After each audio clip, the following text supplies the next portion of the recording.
नमस्कार दोस्तों, एक बार फिर मैं पवन सर जीएस 22 क्लासेस में आपका स्वागत करता हूं। आज भारत के भूगोल चैप्टर में भारत के प्रमुख बंदरगाहों के विषय में चर्चा करेंगे।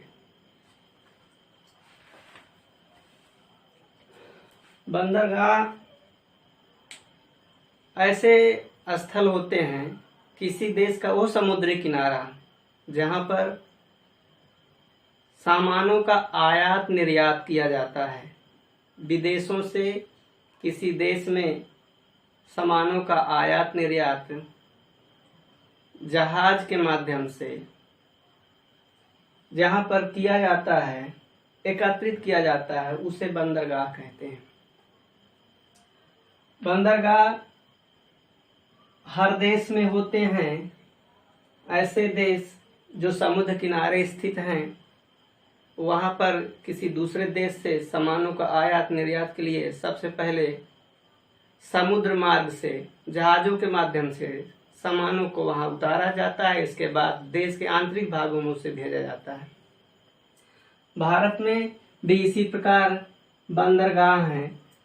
तो जैसे कि आप लोग स्क्रीन में देख रहे हैं, मैप के आधार पर हम आपको समझाने की कोशिश करेंगे कि भारत के प्रमुख बंदरगाह किस राज्य में स्थित है और उनका क्या नाम है और वो किस लिए महत्वपूर्ण है।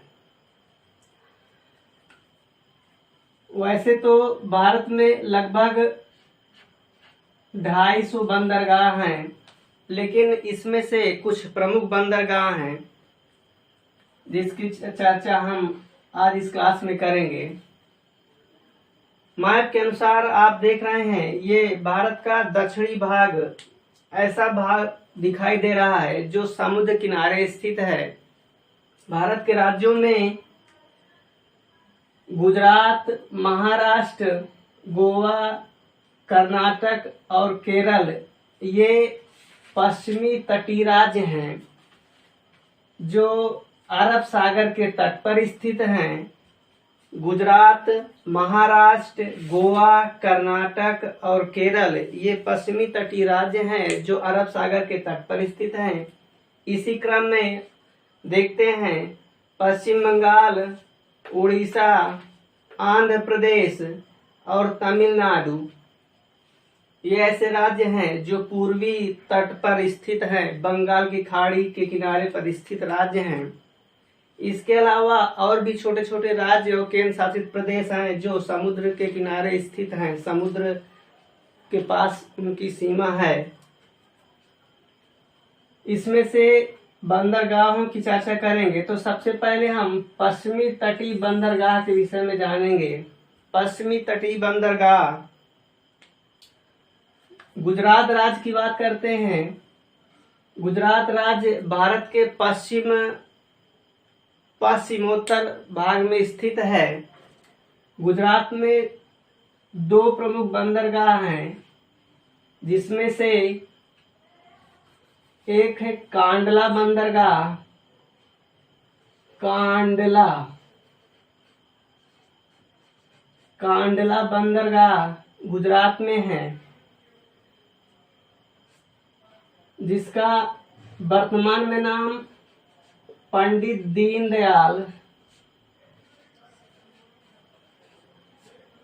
दीनदयाल उपाध्याय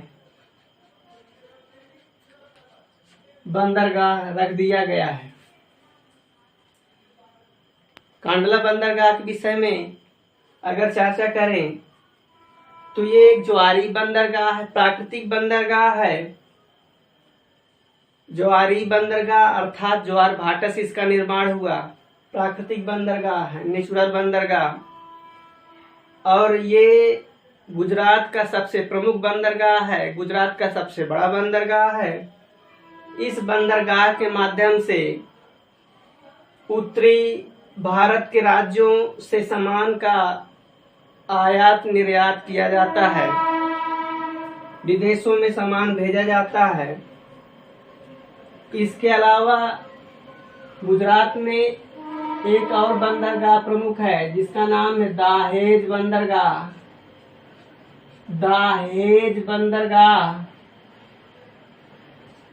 ये गुजरात में है। इसकी प्रमुख विशेषता ये है कि एक रासायनिक बंदरगाह है। रासायनिक बंदरगाह, इस बंदरगाह से भारत के रासायनिक केमिकलों का आयात निर्यात किया जाता है। विदेशों से केमिकल मंगाया जाता है तो भारत में इसी बंदरगाह में उतारा जाता है, और यदि यहाँ से कोई केमिकल विदेशों में भेजा जाता है तो इसी बंदरगाह में पहले इकट्ठा किया जाता है, इसके बाद विदेशों में भेजा जाता है। तो इसलिए ये प्रमुख बंदरगाह गुजरात के हैं जो पूछे जाते हैं। दाहेज बंदरगाह रासायनिक बंदरगाह के नाम से जाना जाता है, और कांडला बंदरगाह जिसका नाम पंडित दीनदयाल उपाध्याय बंदरगाह बंतवान रख दिया गया है, ये एक ज्वारी बंदरगाह है। इसके बाद देखा जाए महाराष्ट्र राज्य की बात की जाए तो यहाँ पर एक मुंबई बंदरगाह है। मुंबई बंदरगाह महाराष्ट्र में है। ये भारत का सबसे बड़ा प्राकृतिक बंदरगाह है। मुंबई बंदरगाह भारत का सबसे बड़ा प्राकृतिक बंदरगाह है। इस बंदरगाह से सबसे ज्यादा आयात निर्यात किया जाता है पूरे भारत में। ये सबसे व्यस्त बंदरगाह है। इसकी व्यस्तता को देखते हुए यहीं पर एक कृत्रिम बंदरगाह और बनाया गया है जिसका नाम है न्यावा शोवा बंदरगाह। न्यावा शोवा बंदरगाह, या दूसरा इसका नाम है जवाहर बंदरगाह। जवाहर बंदरगाह, इसको जवाहर बंदरगाह के नाम से भी जानते हैं। न्यावा शोवा बंदरगाह मुंबई बंदरगाह के भार को कम करने के लिए इसका निर्माण किया गया, क्योंकि मुंबई बंदरगाह में सबसे ज्यादा भीड़ होती थी और आयात निर्यात मुश्किल हो जाता था। इसलिए इसके वहन को कम करने के लिए न्याया शोवा बंदरगाह का निर्माण 2010 में किया गया। 2010 में ये बंदरगाह का निर्माण किया गया। ये दो प्रमुख बंदरगाह महाराष्ट्र राज्य में आते हैं जिससे सामानों का आयात निर्यात किया जाता है। मुंबई बंदरगाह मुख्य रूप से पेट्रोलियम के लिए जाना जाता है। पेट्रोलियम का आयात किया जाता है। पेट्रोलियम विदेशों से, दूसरे देशों से पेट्रोलियम मंगाया जाता है, तो इसलिए भी ये प्रसिद्ध है। इसके बाद आगे बढ़ते हैं। गोवा राज्य जो क्षेत्रफल में भारत का सबसे छोटा राज्य है, महाराष्ट्र के बॉर्डर में स्थित है। गोवा में एक बंदरगाह है प्रमुख जिसका नाम है मार्मगोवा बंदरगाह। मार्मगोवा बंदरगाह ये गोवा में है। इसकी विशेषता ये है कि यह एक नदी पर स्थित बंदरगाह है। जिस नदी पर स्थित है इसका नाम है जुआरी नदी। जुआरी नदी यहाँ की प्रमुख नदी है। गोवा की दो प्रमुख नदियां हैं, जुआरी और मांडवी। ये दो प्रमुख नदियां हैं गोवा की। मार्मगोवा बंदरगाह जुआरी नदी पर स्थित है। ये भी पेट्रोलियम आयात निर्यात के लिए प्रसिद्ध है। प्राकृतिक बंदरगाह है लौह अयस्क का भी यहाँ से आयात निर्यात किया जाता है। लौह अयस्क का यहाँ से निर्यात किया जाता है विदेशों में। भारत में जो लौह अयस्क प्राप्त होते हैं विदेशों में भेजा जाता है, तो सबसे पहले इस बंदरगाह में आते हैं, इसके बाद विदेशों में भेजा जाता है। गोवा के बाद देखते हैं एक राज्य आता है इसके बॉर्डर में, कर्नाटक। यहाँ की राजधानी बंगलौर है। कर्नाटक चंदन की लकड़ी के लिए प्रसिद्ध है और पूरे भारत में सबसे ज्यादा कॉफी की पैदावार कर्नाटक में ही होती है। कर्नाटक में बाबा बुदनू की पहाड़ियां कोयला के लिए विशेषतः प्रसिद्ध रूप से जानी जाती हैं और बहुत सी खासियत कर्नाटक की है। कर्नाटक की बंदरगाहों की बात की जाए तो उसमें से एक प्रमुख बंदरगाह है, कर्नाटक का प्रमुख बंदरगाह न्यू मंगलौर बंदरगाह। न्यू मंगलौर बंदरगाह ये कर्नाटक का प्रसिद्ध बंदरगाह है। यहाँ से भी चंदन की लकड़ी का निर्यात किया जाता है, कोयले का निर्यात किया जाता है, लावा गैस का। इस प्रकार से न्यू मंगलौर बंदरगाह भी एक प्राकृतिक बंदरगाह है जो कर्नाटक राज्य में है। इसके बाद केरल आता है। भारत का सबसे दक्षिणी राज्यों में केरल, भारत का दक्षिणी राज्य केरल जो है, यहाँ पर सबसे पहले यूरोपियों में से पुर्तगाली सबसे पहले आए थे और पूरे देश में यूरोपियों का वर्चस्व हो गया था। पुर्तगाली, डच, स्पेनिश और फ्रांसीसी और इसके बाद अंग्रेज, ये सब लोग यहाँ पर आए और शासन किए। यहाँ पर व्यापार के उद्देश्य से आए। केरल मसालों के लिए जाना जाता है। यहाँ की प्रसिद्ध पहाड़ियों में नीलगिरी पहाड़ी प्रसिद्ध है, जहाँ पर टोडा जनजाति पाई जाती है। खैर, जनजातियों के चैप्टर में जनजाति के विषय में आपको बताया जाएगा। आज हम बंदरगाह की बात कर रहे हैं। तो केरल में एक प्रसिद्ध बंदरगाह है जिसका नाम है कोचीन बंदरगाह। कोचीन या इसको कोच भी कहते हैं। कोची बंदरगाह जो केरल में है, प्रसिद्ध है। कोची बंदरगाह की एक खासियत ये है, यहाँ पर भारत का सबसे बड़ा शिपयार्ड है। शिपयार्ड, भारत का सबसे बड़ा शिपयार्ड कोचीन शिपयार्ड इसी बंदरगाह पर है। कोचीन शिपयार्ड केरल में, ये भी एक प्राकृतिक बंदरगाह है। कोचीन भी एक प्राकृतिक बंदरगाह है। इस बंदरगाह से पूर्वी एशिया और ऑस्ट्रेलिया जाने के लिए रास्ता आसान हो जाता है। भारत का कोई भी व्यक्ति पूर्वी एशिया की ओर दौरा करता है या फिर ऑस्ट्रेलिया जाता है तो सबसे पहले इसी बंदरगाह पर उतरता है। इसके बाद फिर जहाज के माध्यम से पूर्वी एशिया या ऑस्ट्रेलिया की ओर यात्रा करता है।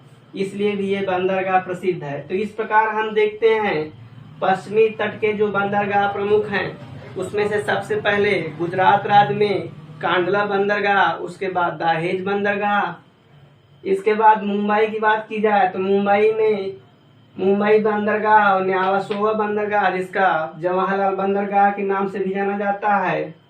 गोवा में मार्मागोवा बंदरगाह जुआरी नदी पर स्थित है।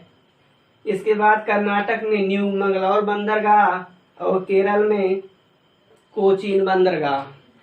और इसके अलावा एक केरल में और बंदरगाह है जिसका नाम है कालीकट बंदरगाह। कालीकट बंदरगाह, इसी बंदरगाह पर सबसे पहले वास्को डी गामा पुर्तगाली इसी बंदरगाह पर सबसे पहले आया था। कालीकट बंदरगाह का उस समय शासक जमोरिन था। जमोरिन यहाँ के शासक थे कालीकट बंदरगाह के, जिन्होंने वास्को डी गामा की यहाँ पर स्वागत किए थे। 1498 ईस्वी में आप लोगों को ज्ञात होना चाहिए, मोस्ट इम्पोर्टेंट क्वेश्चन बन जाता है कि वास्को डी गामा किस बंदरगाह पर आए थे, तो कालीकट बंदरगाह पर। और उनका स्वागत किसने किया था, तो कालीकट के शासक उस बंदरगाह के जमोरिन थे जिन्होंने इसका स्वागत किया था। तो इस प्रकार हम देखते हैं भारत के पश्चिमी तटीय बंदरगाहों के विषय में आपको थोड़ी बहुत जानकारी हम दिए। अब इसके बाद हम चलते हैं पूर्वी घाट के बंदरगाह, पूर्वी तटीय बंदरगाह। तो इसमें से देखते हैं सबसे पहले पश्चिम बंगाल। पश्चिम बंगाल की बात की जाए तो पश्चिम बंगाल में एक प्रसिद्ध नदी है जिसका नाम है हुगली। हुगली नदी पश्चिम बंगाल की प्रसिद्ध नदी है। तो हुगली नदी के किनारे एक हल्दिया बंदरगाह है। हल्दिया बंदरगाह, जिसको कोलकाता बंदरगाह भी कहते हैं, हल्दिया बंदरगाह ये हुगली नदी पर स्थित है। आप लोगों को याद रखना होगा कि भारत की वो कौन कौन से बंदरगाह है जो नदी किनारे स्थित हैं। तो उसमें से पश्चिमी तटीय मार्मागुआ बंदरगाह जुआरी नदी के तट पर है। इसके बाद पूर्वी तट में देखा जाए तो हल्दिया बंदरगाह ये हुगली नदी के तट पर स्थित है। हल्दिया बंदरगाह हुगली नदी के तट पर है। इसको डायमंड हर्बल के लिए प्रसिद्ध है। ये डायमंड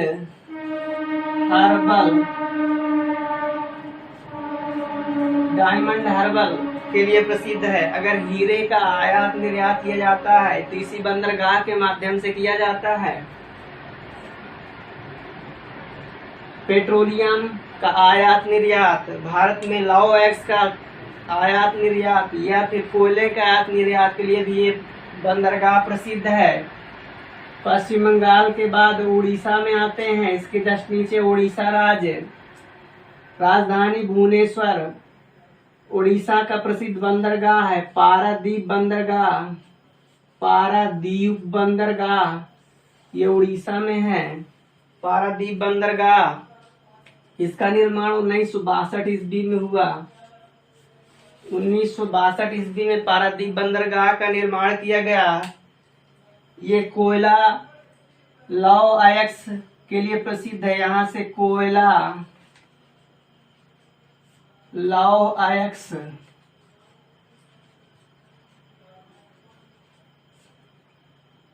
और बहुत से कार्गो का यहाँ से निर्यात किया जाता है।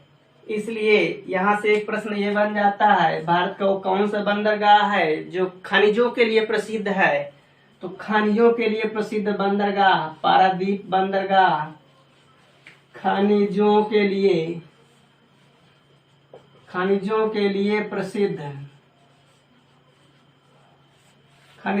प्रसिद्ध बंदरगाह पारादीप बंदरगाह जो उड़ीसा राज्य में है। इसके बाद आंध्र प्रदेश की बात की जाए तो आंध्र प्रदेश में 2 प्रमुख बंदरगाह हैं, जिसमें से पहला है विशाखापत्तनम बंदरगाह।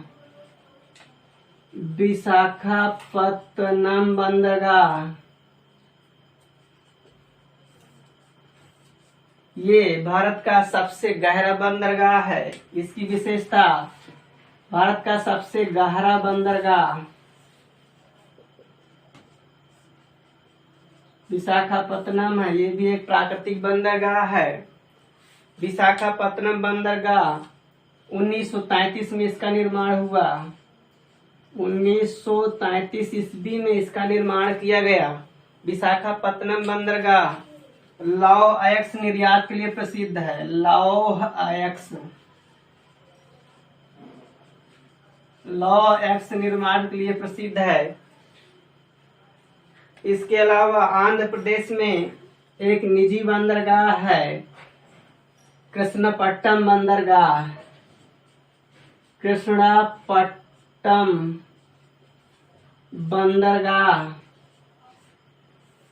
ये भारत का सबसे बड़ा निजी बंदरगाह है, प्राइवेट बंदरगाह। ये भी आंध्र प्रदेश में है। आंध्र प्रदेश के ये 2 प्रमुख बंदरगाह विशेष रूप से पूछे जाते हैं। इसके बाद तमिलनाडु की बात की जाए तो तमिलनाडु में 3 प्रमुख बंदरगाह हैं। एक एन्नोर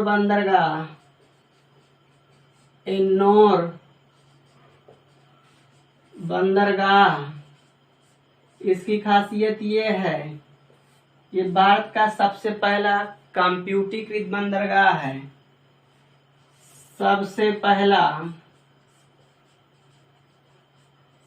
कंप्यूटरीकृत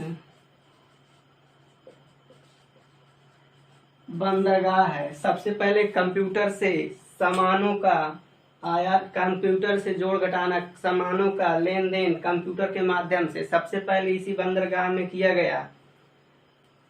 तमिलनाडु का ये प्रमुख बंदरगाह है एन्नोर बंदरगाह। इसके बाद एन्नोर बंदरगाह का एक दूसरा नाम भी है, मोस्ट इम्पोर्टेंट क्वेश्चन कई बार पूछा जाता है। इसका नाम है कामराज बंदरगाह। इसका दूसरा नाम है कामराज बंदरगाह। एन्नोर बंदरगाह के बाद तमिलनाडु का एक दूसरा बंदरगाह जिसका नाम है तूतीकोरिन बंदरगाह। ये भी तमिलनाडु का प्रसिद्ध बंदरगाह है। तूतीकोरिन बंदरगाह ये मत्स्य पालन के लिए प्रसिद्ध है। मछलियों का यहाँ पर से आयात निर्यात किया जाता है। मत्स्य पालन के लिए प्रसिद्ध है तूतीकोरिन बंदरगाह। तूतीकोरिन बंदरगाह एक कृत्रिम बंदरगाह है। कृत्रिम बंदरगाह है। इसके बाद चेन्नई बंदरगाह, तमिलनाडु की राजधानी चेन्नई बंदरगाह भी एक है। चेन्नई बंदरगाह, इसकी खासियत ये है, चेन्नई बंदरगाह भारत का सबसे प्राचीन बंदरगाह है। सबसे प्राचीन बंदरगाह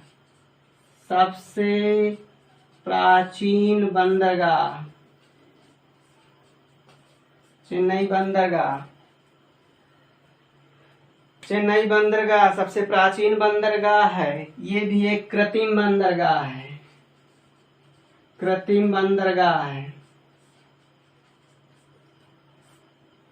इसके बाद पोर्ट ब्लेयर बंदरगाह, अंडमान निकोबार में एक बंदरगाह और है पोर्ट ब्लेयर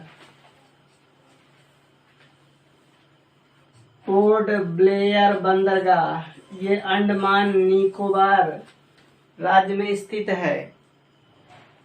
पोर्ट ब्लेयर बंदरगाह अंडमान निकोबार राज्य में स्थित है। इस प्रकार से पूर्वी तट के प्रमुख बंदरगाहों में हल्दिया बंदरगाह या कोलकाता बंदरगाह, उसके बाद पारादीप बंदरगाह जो उड़ीसा में है। आंध्र प्रदेश में देखते हैं तो विशाखापत्तनम बंदरगाह है और कृष्णापट्टनम बंदरगाह है।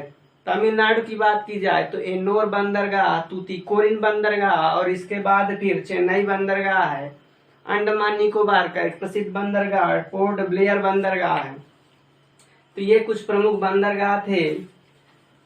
बंदरगाहों में कुछ प्रश्न और बनते हैं। जैसे देखा जाए, कभी प्रश्न पूछा जाता है कि भारत का वो कौन सा बंदरगाह है जो